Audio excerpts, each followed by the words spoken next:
Selamat siang, sahabat pembelajar. Kita berjumpa kembali di seminar online yang diselenggarakan oleh Indonesia Belajar. Indonesia Belajar adalah sebuah media untuk belajar yang berisi tentang motivasi, inspirasi, dan juga pengetahuan yang disampaikan oleh para narasumber terbaik. Hadir dalam platform mobile aplikasi yang dapat Anda download di Google Play Store dan juga di App Store. Dapat juga klik di website kami, indonesiabelajar.id. Anda juga dapat follow Instagram kami, Indonesia_belajar ID. Baik, sahabat pembelajar, sudah hadir di tengah kita, Bapak Haris Wanda. Beliau adalah seorang trainer US Stock Market dan derivatif. Halo, siang Pak. Halo, Legita, apa kabar? Baik, Bapak gimana? Ya, luar biasa, baik. Thank Luar you. biasa. Tema seminar kita siang hari ini adalah di mana peluang pasar saham dalam kondisi pandemi. Kami ingatkan kembali bagi sahabat pembelajar yang ingin bertanya, boleh langsung chat di room Zoom ini. Nanti pada saat sesi pertanyaan, saya akan bacakan pertanyaannya, atau sahabat pembelajar boleh membuka mic dan kameranya. Baik, sahabat pembelajar, sepertinya kita sudah tidak sabar mendengar tentang seminar pada siang hari ini. Bagaimana sih penjelasan tentang di mana peluang pasar saham dalam kondisi pandemi? Legita, gini ya, saya mau mengawali dulu, ini adalah grup chatting Telegram, ya, Akela Trading System. Coba ya, ini hampir setiap hari, ya, saya mau share nih ya, ini hampir setiap hari, itu ada aja yang posting di kita, kelihatan ya, saya share screen ini, ya, Kelihatan, coba Pak. lihat ya, kelihatan ya. Ini dalam satu hari, ini Pak Johannes Rio ini lihat ya di sini, ini namanya PNL, PNL itu profit and loss. Kalau nggak ada minusnya berarti profit ya. Dia dihitung dari atas sampai ke bawah, ini profitnya ada berapa banyak gitu. Nah, itu bisa kelihatan ya, realized profit and loss. $693, $586, $511. Ini dalam satu malam kemarin, profit itu totalnya kira-kira 10.000 US dollar. Oke, ini satu orang. Apakah semuanya kayak begini ya? Mari kita lihat. Ya, ini lagi. Nih, lihat profitnya berapa tuh? 5%, 87%, 30%, 7,1%, 73%, 144%. Oke. Terus kemudian ini lagi. 70%, 17%, ini memang ada minus 14%, tapi ini bukan minus, ini belum untung aja. Ini semalam ini untung bagus ini. Ya, 78%, 83%. Gitu. Nah, yang paling menarik itu adalah ini sebenarnya. Saya mau, ini punya Pak Petrus ini, lihat nih, 100% nih. Dan ini kejadiannya ini adalah pada saat masa pandemi global ini ya. Semua orang pada khawatir pandemi global. Nah, mari kita lihat yang ini saya nggak bisa zoom, tapi ini kalau dibaca ya,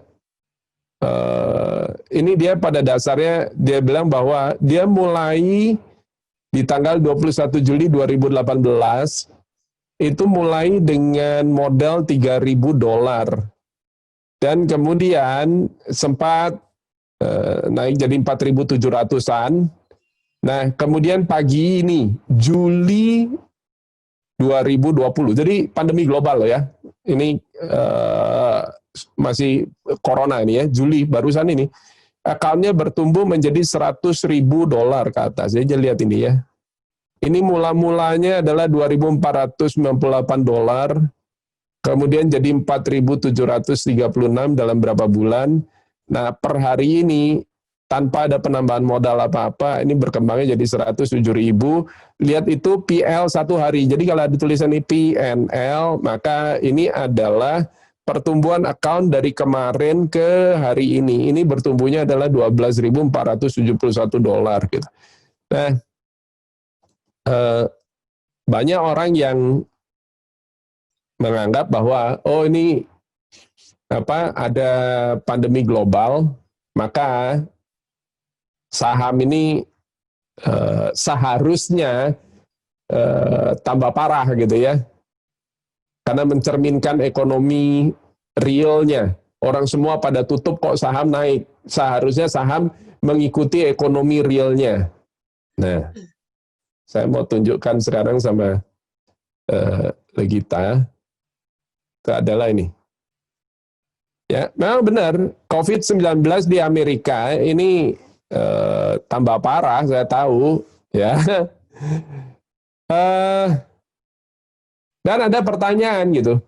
Kenapa kok indeks saham Dow Jones, S&P 500 dan Nasdaq ini masih tetap uptrend padahal kondisi ekonominya buruk sekali?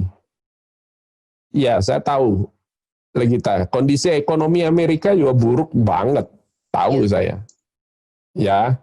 Nah, tapi masalahnya gini loh. Buruk bagus itu adalah suatu penilaian. Dan untuk bisa menilai dengan benar, kita ini mesti ada tolak ukur atau pembandingnya. Yang disebut buruk itu bisa macam-macam ya. Pengertiannya bisa begini. Ini paling buruk sepanjang sejarah. Ini nomor satu.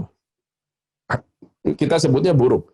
Yang kedua adalah ini buruk, tapi dibandingkan sama bulan kemarin, ini sudah mulai membaik. Sama-sama buruk ya, tapi ini buruk yang sudah mendingan gitu, sudah membaik. Terus ada lagi yang bilang, oh sekarang ya memang masih belum bagus banget, masih buruk, tapi sudah jauh lebih baik dibandingkan dengan beberapa bulan yang lalu. Nah ini buruk yang mana? Ya, ini mesti jeli dulu. Karena itu, ketika dengar, saya salah satu tips yang saya berikan sama teman-teman, itu adalah ketika kita menyikapi pasar modal, saham, jangan baca berita, apalagi headline-nya. Kenapa? Karena saya tuh dulu dari zaman yang ngajarin saya berguru sama banyak orang dalam urusan berita. Yang pertama itu adalah Ibu Dharma. Bu Dharma ini adalah marketingnya, head of marketingnya Pas FM radio. Itu sempat bilang sama saya, Pak Hari, yang namanya berita itu Pak, apalagi kayak di Jakarta, ya beliau ngambilnya lingkupnya Jakarta, tapi sebenarnya seluruh dunia juga sama kok, ya. Bilangnya itu adalah yang penting tuh hebohnya, Pak. Dan heboh itu bisa dalam artian positif, bisa artian negatif. Karena itu kalau bikin judul berita itu harus heboh. Ini zaman belum ada internet kayak sekarang ini, dan sekarang ini ilmu itu sudah benar-benar jauh dikembangkan sehingga ada ilmu bagaimana cara membuat clickbait namanya. Ya, kalau nggak clickbait judulnya, maka itu berita nggak ada yang ngeklik, dan kalau nggak ada yang ngeklik, maka si wartawan itu capek-capek bikin berita yang nggak ada yang baca, mau apa gitu ya, percuma aja gitu. Nah, akan tetapi seringkali clickbait ini efek sampingnya adalah mengaburkan substansi realitanya. Ya, kita tidak mau begitu. Karena itu prinsip saya yang selalu saya tekankan ke member Akela itu adalah jangan baca berita, apalagi judulnya, tapi lihat data kuantitatifnya. Nah, ini beda. Ya, contohnya adalah saya mau tunjukkan kondisi manufaktur atau indeks manufaktur di Amerika. Lihat ini. Oke. Ini adalah ya kondisi manufaktur Amerika. Lihat ya. Garis horizontal ini, itu kita bisa lihat, itu angkanya 50. Kalau dia di angka 50, berarti dia netral, tidak bergerak. Oke, flat. Angka di bawah 50 itu artinya kontraksi. Nah, akhir 2019 sebetulnya manufaktur itu sudah mulai kontraksi sedikit, namun di awal tahun karena ada perdamaian trade war China dan Amerika, ya dia balik naik. Apa sih manufaktur, indeks manufaktur ini? Ini adalah data yang menunjukkan penambahan atau pengurangan stok bahan baku di industri manufaktur seluruh Amerika. Jadi kalau manajer pembeliannya nambahin stok bahan baku, maka itu artinya ekonominya bertumbuh. Tapi kalau dia mengurangi belanja bahan baku, itu artinya apa? Artinya ekonominya mulai kontraksi sebetulnya. Kontraksi ini artinya resesi, mulai melemah. Nah, lihat apa yang terjadi memasuki bulan Maret. Ya, yang terjadi adalah dia bukannya turun, bukan melemah, tapi anjlok. Kayak begitu. Parah sekali loh turunnya ini. Ya, ini adalah indeks ISM 4 di angka kisaran 40 ini, itu artinya dia sudah parahnya itu melampaui seperti tahun 2008 itu. Ya. Nah, akan tetapi coba lihat bulan berikutnya memang masih negatif, ya, masih di bawah 50. Tapi lihat apa yang terjadi, ya, dia sudah buruknya itu udah mulai berkurang, udah mulai improve dikit gitu. Bulan lalu kalau kita lihat, ini yang terjadi adalah sudah positif itu loh, lihat itu sudah bukan 50 lagi, tapi sekarang udah di atas 50 itu 52,6. Artinya apa? Artinya manufacturing sektor di Amerika ini sudah mulai pulih, mulai berkembang. Satu, poin nomor satu. Ya. Saya mau tunjukkan lagi poin yang kedua. Nah, yang kayak begini-begini, ini kalau cuma sekedar baca beritanya saja, headline apalagi, ini tidak akan nampak.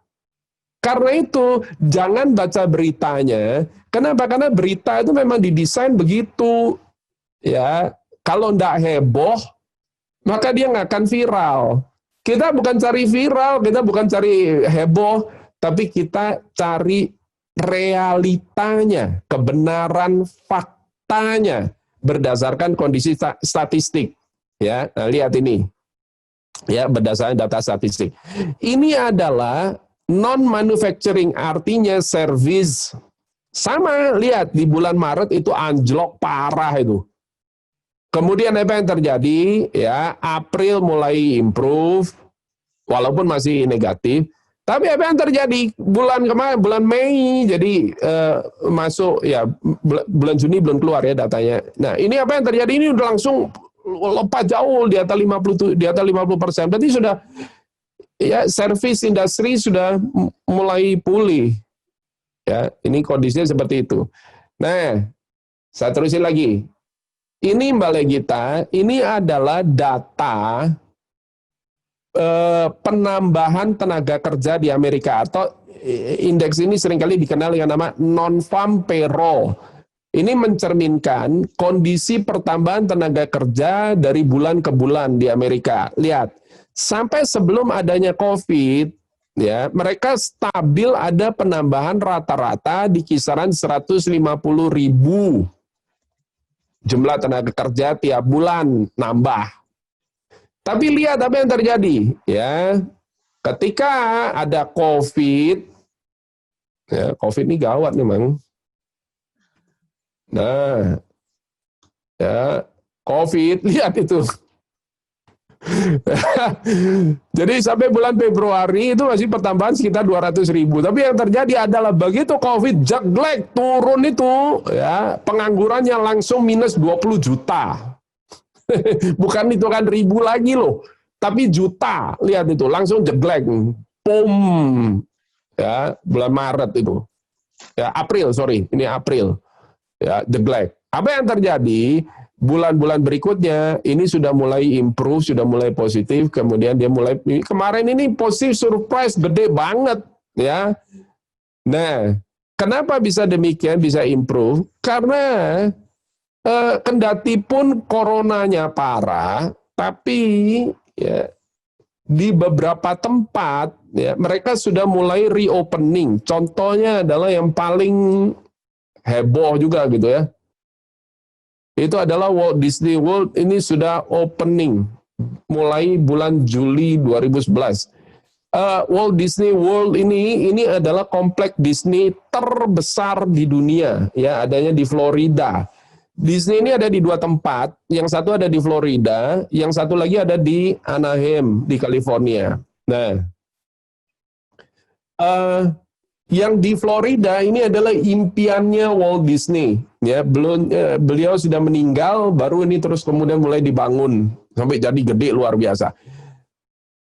Saya perlu jelaskan sedikit, Disney World ini gedenya itu kira-kira, kalau kita pernah ke Singapura, apa namanya itu, Universal Studio.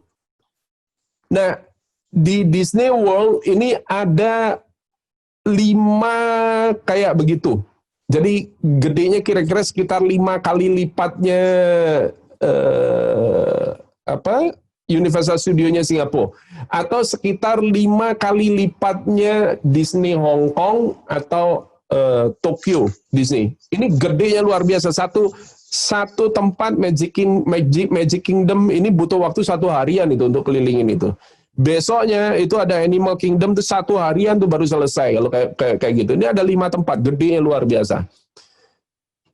Nah, sementara mari kita lihat sekarang. Ya, ini adalah data coronanya. Ya, Amerika sekarang masuk apa yang kita kenal namanya second wave. Ya, second wave. Second wave itu kayak gimana? Lihat ini. Ya, beberapa negara ini kalau dia sudah grafiknya udah terjun ke bawah begini, itu artinya dia sudah berhasil menaklukkan corona. Tapi kalau sudah dia malah berhasil menaklukkan corona atau kemudian dia balik lagi kayak begini, itu namanya second wave. Ya, lihat ini Hong Kong. Ya, terus kemudian ini Australia turun jeblok begini, terus dia balik lagi. Nah, ini namanya second wave. Jepang dia jeblok begini, itu dia balik lagi. Amerika sempat baru mulai turun sedikit nih. Apa yang terjadi, dia balik lagi. Ini second wave. Ya. Nah, lu seharusnya kalau second wave begini kan indeksnya hancur Pak Hari. Tunggu dulu. Ya. Nah, ini adalah deretan perusahaan-perusahaan yang bangkrut.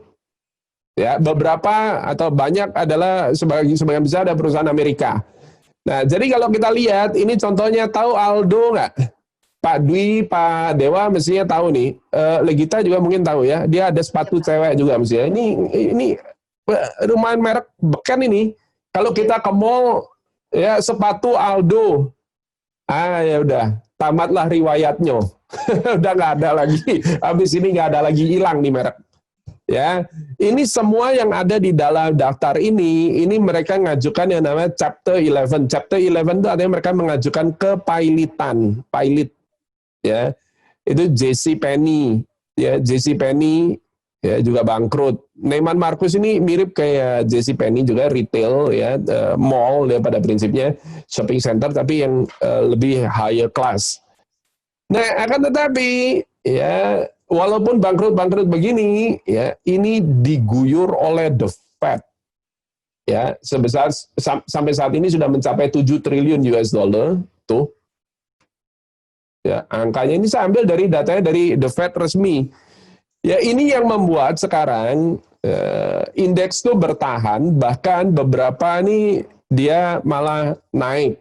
Ya, kenapa demikian? Karena sekarang The Fed nih perusahaan-perusahaan yang nggak tahan dan mereka mau PHK, mereka mau tutup usaha kayak begitu, mereka ini bisa menerbitkan yang namanya corporate bonds. Corporate bonds ini adalah surat utang. Dan ketika mereka menerbitkan surat utang, dalam kondisi normal nggak akan bakal ada yang mau beli ini surat utang. Siapa yang mau beli? Perusahaan tutup begini, pada kedainya apa cabangnya mana-mana pada tutup kok, nerbitin surat utang, siapa yang mau ngutangin gitu kan.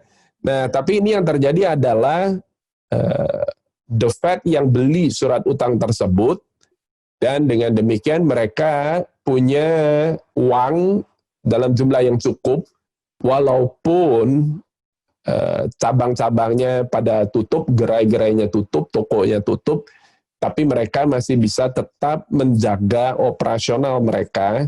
Duitnya dari mana? Ya dari jual surat utang, yang beli adalah The Fed.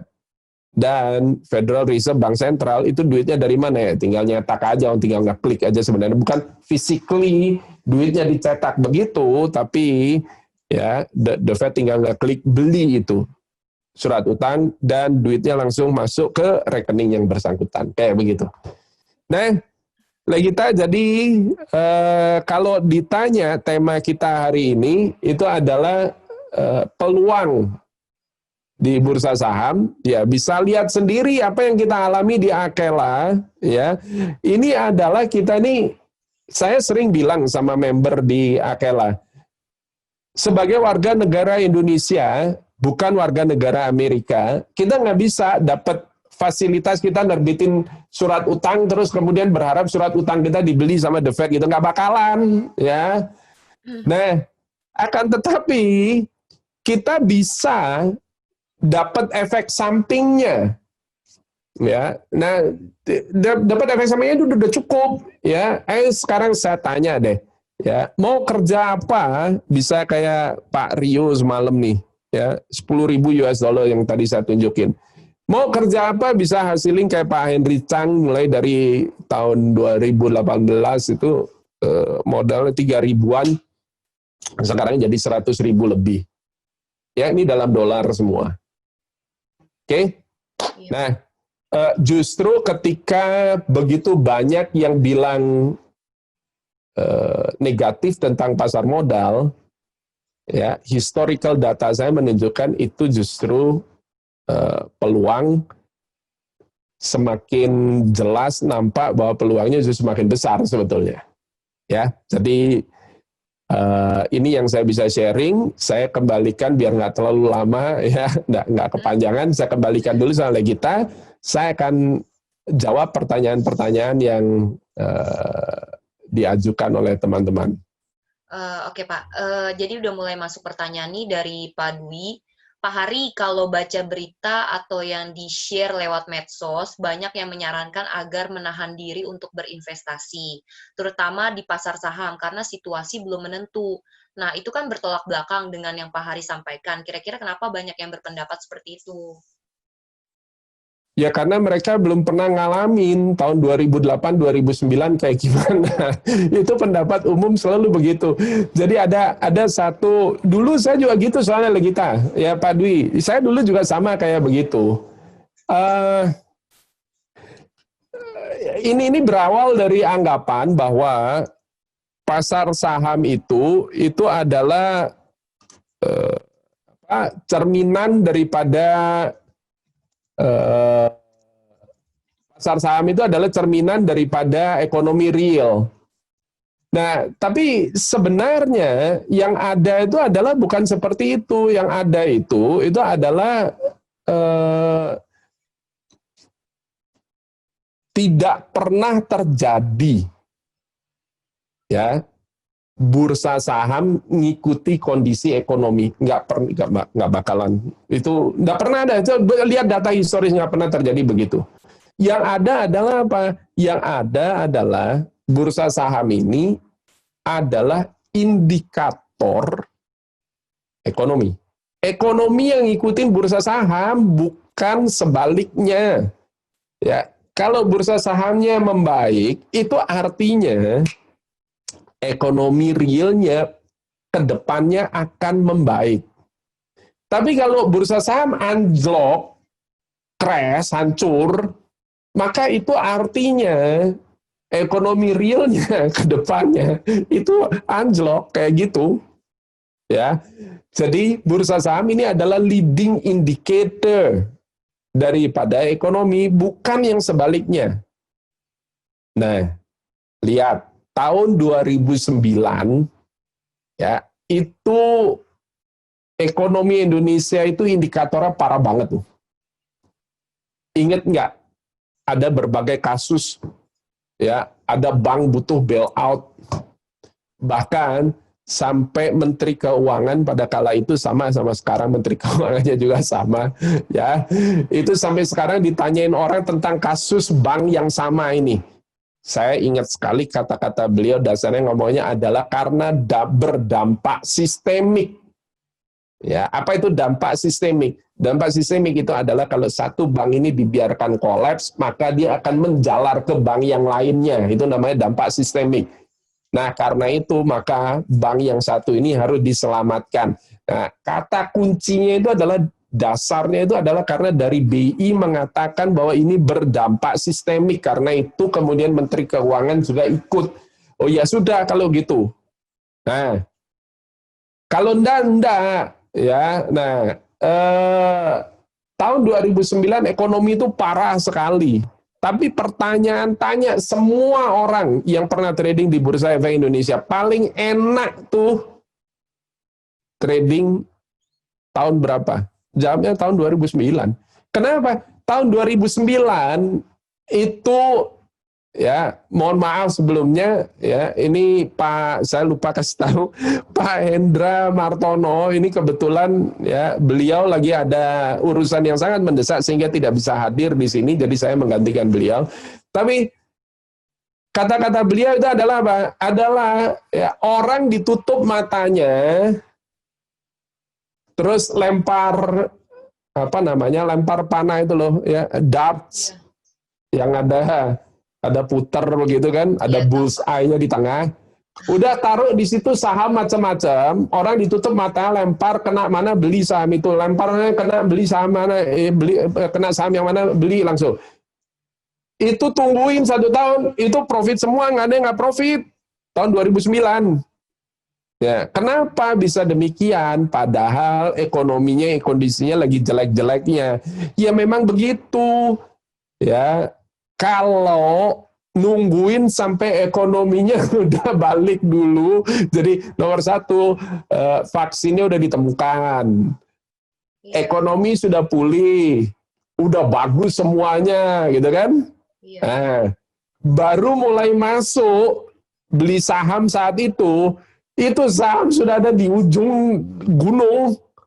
Ini orang yang beli sekarang, ini tinggal ngelihat itu tinggal ada yang masuk itu, ini kita tinggal profit takingnya di sana.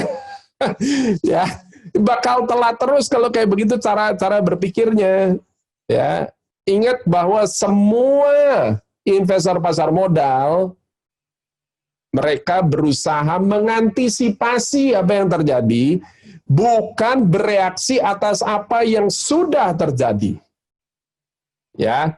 Karena itu tadi Pak Dwi ada tanya ke saya tentang berita lagi-lagi Singapura. Ya, PDB Singapura itu anjlok, ekonomi terkontraksi 40 sekian persen minus negatif. Iya, saya tahu. Ya, apakah ini berpengaruh pada bursa saham? Saya jawab enggak, itu udah lewat. Itu adalah data yang sudah lampau. Ya. Oke, terus apa yang bikin bursa saham anjlok Pak Hari? Nih, saya kasih tahu. Kalau ada berita, nomor 1, ada berita bahwa ternyata dari riset ilmiah menunjukkan bahwa amit-amit, ya, corona ini tidak bisa dibuat vaksinnya, impossible dibuat vaksinnya. Nah, loh, kalau kayak begitu anjlok langsung crash, boom, parah itu. Kenapa? Karena belum kejadian, kita nggak tahu kan. Ini kita semua berharap bahwa akhir tahun seperti kata Dr. Anthony Fauci itu adalah akhir tahun vaksinnya keluar. Iya, benar. Dan sekarang ekonomi mulai improve karena diguyur sama The Fed, dipertahankan supaya nggak anjlok. Ketika vaksinnya keluar, berarti kan udah nggak ada risiko nih. Kalau udah nggak ada risiko, wah ini udah lewat aja, udah terbang aja ada saham. Kayak gitu. Nah, tapi kalau ternyata asumsi tersebut bahwa, vaksinnya tidak mungkin bisa dibuat secara ilmiah apapun saya nggak tahu, gitu, amit-amit gitu ya. Nah, maka apa yang terjadi? Wah, anjlok langsung. Jeblok. 1, ini paling parah nih. Nomor 2 adalah apa? Adalah seluruh ekonomi global ini, Singapura, Australia, Amerika, ini semuanya balik lagi, lockdown lagi semuanya. Oh, ini juga drop, tapi tidak separah yang pertama. Kayak gitu lah kita. Iya Pak, kadang Ya, orang kita kalau nggak bikin pernah, berita ini ya Pak, apa suka berlebihan, belum tahu, tapi udah bikin mengeluarkan statement seperti itu gitu benar. kan. Dan lagi, kebanyakan berita yang muncul, itu bukan berita yang akan datang loh. Tapi berita yang sudah kejadian, sudah lewat.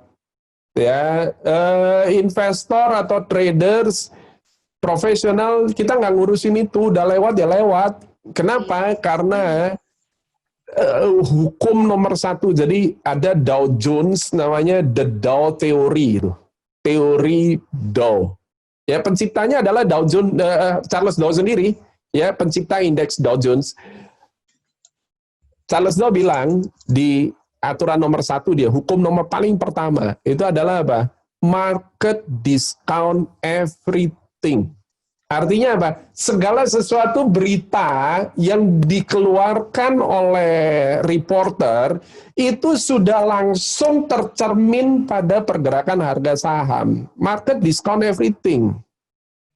Yang belum didiskon sama market, yang belum dimasukkan sama market, itu adalah apa? Adalah apa yang akan datang. Nah, kalau yang akan datang ini nggak tahu. Ini mereka nggak bisa tercermin dalam pergerakan harga saham. Kayak begitu. Ya. Jadi tips dari saya, jangan baca berita. Yang wartawan nih kesel banget dengerin saya. Iya. Ya, prinsip jangan baca berita, apalagi judulnya. Semakin heboh judulnya, semakin nggak usah baca. Ini nomor satu. Ya, yang dilihat adalah apa? Adalah data. Seperti yang saya tunjukkan tadi, grafiknya pertumbuhan tenaga kerja kayak apa, grafik industri manufaktur kayak gimana. Itu yang dilihat. Jangan berita yang ditulis orang. Kenapa? Karena berita yang ditulis orang bilang, angka pengangguran di Amerika ini 14 juta. Oke. Terus, emangnya 14 juta itu buruk? Iya jelek kan gitu. Iya benar. Memang jelek, tapi dibandingkan sama minus 20 juta bulan lalu gimana? Ya lebih baik sekarang dong. Nah, kan gitu. Tapi datanya itu nggak ditunjukin. Akibatnya kita jadi tersesat. Itulah kita, kayak gitu. Oke. Pak Dwi, mudah-mudahan terjawab ya pertanyaannya. Aku boleh lanjut lagi ya. Ini minta... Ya, lanjut. Aku pengen tahu Pak sedikit sharing gimana sih dampak COVID-19 ini terhadap bursa saham. Seberapa besar Pak dampaknya? Di awal apa sekarang? Kalau di awal, ya, kita. Kalau di awal, kenapa COVID-19 ini bikin bursa crash? Crash loh, parah loh, bulan Maret loh, Februari Maret loh, mengerikan itu crashnya, turunnya itu.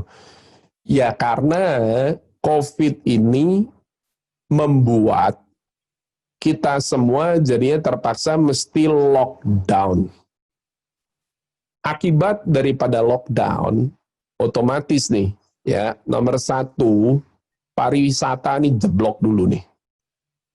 Restoran, hotel, tempat rekreasi,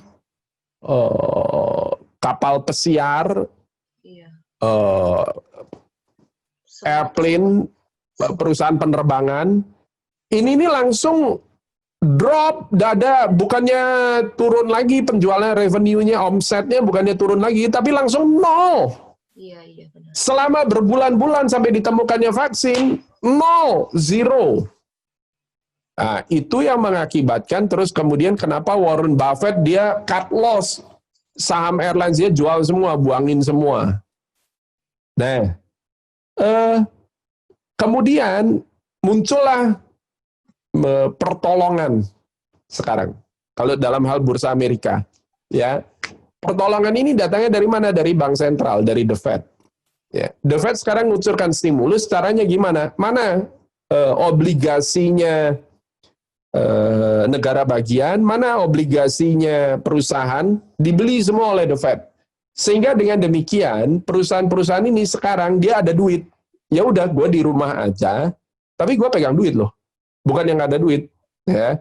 Jadi karena gue pegang duit, jadi gimana dong? Ya, ini karyawan-karyawan, saya panggil, lu kan sekarang nih kerja pada di rumah semua nih, ya. Kita perusahaan nggak ada penghasilan, nggak ada omset sama sekali, tapi kita orang tetap bayar gaji. Nah, tapi karena di rumah, maka kita bayar gajinya separuh aja ya, mohon pengertiannya. Mereka tetap nggak PHK, tapi tetap bisa bayar gaji karyawannya, walaupun karyawan 100% nganggur. Bayar gajinya berapa? Separuh. Ya, ada yang bayar gaji full, ada juga. Nah, di luar itu masih dari Menteri Keuangan. Kalau di Amerika nggak ada sebutnya minister, tapi adanya secretary, treasury secretary. Itu Steve Mnuchin. Atas persetujuan Kongres kalau di sini adalah MPR, DPR, ya, dia mengucurkan stimulus lagi besarnya 2,7 triliun di luar stimulusnya The Fed. Dan itu dibagikan dalam bentuk cek 1.200 US dollar per bulannya. Nah, jadi udah mereka pengangguran, tapi terima duit dari The Fed, dikirim ke kotak posnya. Nah, cek ini dicairin, mereka dapat duit. Karena mereka punya duit, sekarang mereka bisa melakukan apa? Macam-macam. Buat makan bisa nggak? Bisa. Bisa. Caranya gimana? Bukan dengan ke restoran, tapi belanja online, order. Kayak kita lah, GoFood, GrabFood, kayak gitu. Ya. Ada duit? Ada, ya, dikasih sama pemerintah buat kita belanja makan. Nah, terus kemudian aplikasi nih semua yang ada di handphone. Kita bisa belanja online nggak? Bisa. Jadi Amazon, kenapa saham Amazon relatively tidak turun sama sekali, bahkan malah naik? Ya, selama COVID. Karena orang beralih sekarang, nggak ada yang pergi ke supermarket, nggak ada yang pergi ke mall, belanjanya semua di mana? Belanja online. Iya. Ya, omsetnya Amazon naik. Terus kemudian lagi, di sini kan lagi gembar-gembor, lagi heboh nih. Karena apa? Karena bioskop dibuka lagi gitu. Banyak yang nggak setuju, ada pro dan kontra nih, bioskop dibuka lagi gitu. Ya. Nah, di Amerika apa yang terjadi? Bioskop itu juga pada tutup. Nah, orang beralihnya kemana? Netflix, nonton film di rumah Netflix. Nah, Netflix apa yang terjadi? Kita kalau lihat sahamnya Netflix, udah dahsyatnya minta ampun dah. Benar-benar. Kayak gitu. Ya. Jadi kalau misalnya nanam saham sekarang-sekarang ini nggak apa-apa dong, Pak? Nggak apa-apa, yang bilang apa-apa siapa? Itu peserta Akela trader kayak gimana? Ya, ini saya tiap malam bimbingin mereka nih satu-satu. Ya, ada yang nggak ngerti tanya ke saya, ada yang nggak ngerti tanya saya. Rata-rata kebanyakan pertanyaan yang masuk ke saya itu adalah yaitu berangkat dari pandangannya orang awam yang kemudian dia pakai di bursa saham. Ya, ini adalah apa? Seharusnya saham itu ngikutin ekonomi. Salah, nggak pernah terjadi saham ngikutin ekonomi. Yang terjadi adalah ekonomi yang ngikutin saham. Iya, iya. Itu. Pak, jadi gimana nih Pak menentukan strategi investasi saham di tengah pandemi COVID-19 ini? Good. Saya pernah bagi-bagi buku, Legita. Judulnya adalah Cara Paling Nyantai Nabung Saham di Bursa Amerika. Iya. Saya belum dapat. Ini adalah. Oh, udah baca? Udah belum punya? Dapat. Belum dapat deh. Ada di Pak Dwi loh. Oh, iya. Nanti saya bagiin lagi deh. Ada di Pak Dwi. Ya, ada di Pak Dwi. Tempo hari udah saya kirim kok. Nah, tapi gini. Ya, jadi di dalam buku itu, buku itu adalah buku jembatan pertama bagi orang yang awam yang mau masuk ke pasar modal. Ini step nomor 1. Simple banget caranya. Ya ini adalah investasinya di ETF namanya SPY. Dan untuk melengkapi buku tersebut, saya juga bikin channel YouTube Akela Trading System. judulnya. Ya, dan sebentar ya, nih saya coba.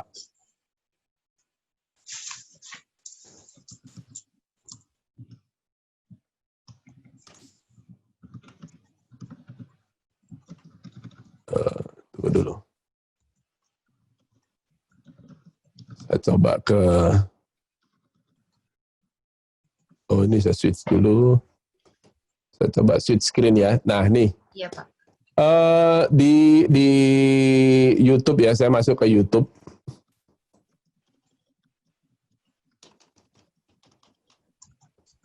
YouTube. Ini YouTube. Terus kemudian masuklah ke Akela Trading. Ya, Akela Trading System. Search saja di situ Akela Trading System itu. Oh, sebentar ya, saya belum switch screen ya. Udah ya, udah kelihatan ya. Udah Pak, udah. Udah ya, ini. Saya Nah, ini turun.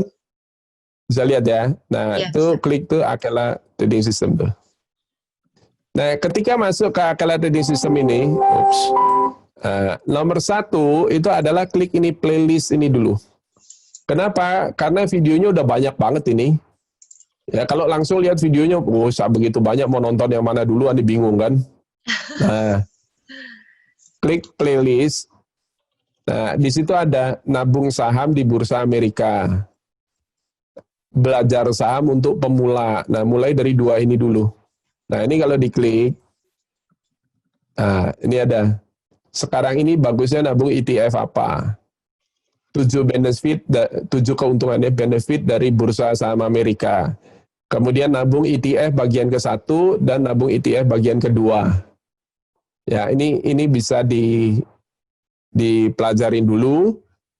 Nah, kemudian kalau mau lanjut betul-betul belajar tentang saham, bisa juga masuk ke tradingnyantai.com. Ini adalah website kita. Websitenya Akela, tradingnyantai.com. Nah, saat ini sedang tidak ada webinar. Ya, kenapa? Karena kita minggu depan udah mau workshop. Ini webinar yang kemarin udah lewat. Ya, ini webinar terakhir di bulan Juli. Webinar berikutnya nanti masih di bulan Agustus, tanggal 1 Agustus kita masih jadwalin. Nah, ini bisa dibaca-baca. Nah, kalau misalnya nanti kita udah ada webinar lagi, bisa daftar webinar di sini. Kayak gitu. Ya, ini tips buat pemula kalau mau belajar saham, caranya gimana. Jadi, nomor 1 adalah masuk ke YouTube channel. Ini banyak banget nih, ini pelajarin semua, nonton videonya di YouTube channelnya Akela nih sehari juga belum tentu selesai nih. Iya, Pak. Karena udah banyak banget ini. Tunggu dulu. Nah, ini dia. Ada 48 videonya. Total semua. Jadi kalau mau habisin juga butuh waktu saya rasa. Iya. Oke? Oke, Pak. Baik, sahabat pembelajar, masih ada yang ingin bertanya? Kalau nggak ada, Pak, waktu kita udah habis. Seperti biasa, Pak, closing statement, mungkin ada saran untuk mengelola investasi saham di saat pandemi COVID-19 atau masukan-masukan buat sahabat pembelajar yang lain? Ya, jadi gini, kalau ini berlanjut ya, jadi kita bicara jelek. Berdasarkan data yang saya terima, pandemi global ini bisa berlangsung sampai Desember. Iya, benar. Sebelum akhirnya ada vaksin. Pokoknya begitu ada vaksin, kenapa vaksin? Gini aja deh gampang. Legita buat teman-teman Indonesia belajar, ya. Kenapa vaksin? Oke. Vaksin begitu keluar, itu artinya COVID-19 berhasil dikalahkan, gitu aja deh. Iya. Ya. Kenapa saya bilang begitu? Ada dua hal. Nomor satu, dengan vaksin diproduksi massal, maka kita terima itu vaksin, kita udah nggak perlu takut lagi. Ada corona ya udah kena masukin aja ke kita corona, yang berpikirin dan nggak takut lagi. Karena ada vaksin nih ya. Iya benar. Ya. Contohnya adalah Legita takut sama TBC apa enggak? Enggak. Atau demam berdarah atau yang lain-lain? Ya takut Pak, saya tahu. Iya tapi nggak takut-takut amat ya. Kenapa? Iya karena udah vaksin. Oh takut DB takut. Tuh, saya nggak takut Legita karena saya sudah pernah DB. Jadi sudah ada imunitasnya di dalam nih. Ya. Tipes saya juga nggak takut Legita karena saya juga pernah kena tipes gitu. Jadi udah nggak takut gitu. Ya, malaria, saya dari dulu udah vaksin malaria kayak gitu. Nah, jadi ini yang pertama, dengan vaksin ini kita nggak perlu takut lagi dengan corona. Emang gue pikirin gitu, ya. Nomor dua, coba gini, ambil HP, masuk Play Store, cari game judulnya Plague, PLAQUE. Nah, game ini sekarang zaman-zaman corona ini lagi heboh. Kenapa? Karena game ini pada dasarnya adalah pemainnya kita ini bikin virus. Kita jadi bikin virus, ya. Dan kita akan menang ketika apa? Ketika seluruh dunia ini terinfeksi sama virusnya kita. Iya. Mati semua, satu bumi ini mati semua kena virusnya kita menang gitu. Nah, kita akan kalah ketika vaksinnya keluar. Dunia ternyata lebih cepat menemukan vaksinnya, sehingga virus kita udah nggak bisa apa-apa lagi. Nah, itu kita kalah namanya. Nah, karena itu kuncinya adalah satu vaksin. Dan masalahnya vaksin ini Desember, masih lama. Ya, melihat kecepatan perusahaan-perusahaan yang terdesak dan mulai tumbang nih, ya, teman-teman saya banyak sekali yang ngeluh. Nampaknya dalam beberapa bulan ke depan, pilihan kita itu terbatas sekali, ya ini adalah trading di bursa saham atau money game. Lihat money game Pak Dwi di episode kita yang minggu lalu, itu Pak Dwi ngasih masukan ke saya, Pak, sekarang money game-nya tambah marah. Iya jelas. Kenapa? Karena semua orang terdesak. Orang yang nggak mau emoh banget sama money game sekarang jadi terpaksa ngikut money game. Ya, kenapa? Karena dia nggak tahu ada satunya lagi, ada bisa trading. Semakin hari kita akan semakin terdesak untuk pilih ya. Kalau saya nggak mau money game. Kenapa? Karena ini ujung-ujungnya sakit punya. Ya, saya pilihnya adalah trading. Karena itu belajar invest, belajar trading dari sini, dari Indonesia Belajar mulainya. Ya, sukses selalu untuk Indonesia Belajar. Terima kasih Pak Hari atas pencerahannya pada siang hari ini. Terima kasih juga sahabat pembelajar yang udah hadir. Sahabat pembelajar boleh langsung membuka mic-nya untuk mengucapkan terima kasih pada Pak Hari. Makasih, sampai ketemu minggu depan. Thank you. Thank you, sampai ketemu lagi. Terima kasih Pak Hari. Minggu depan. Terima kasih Pak Thank you.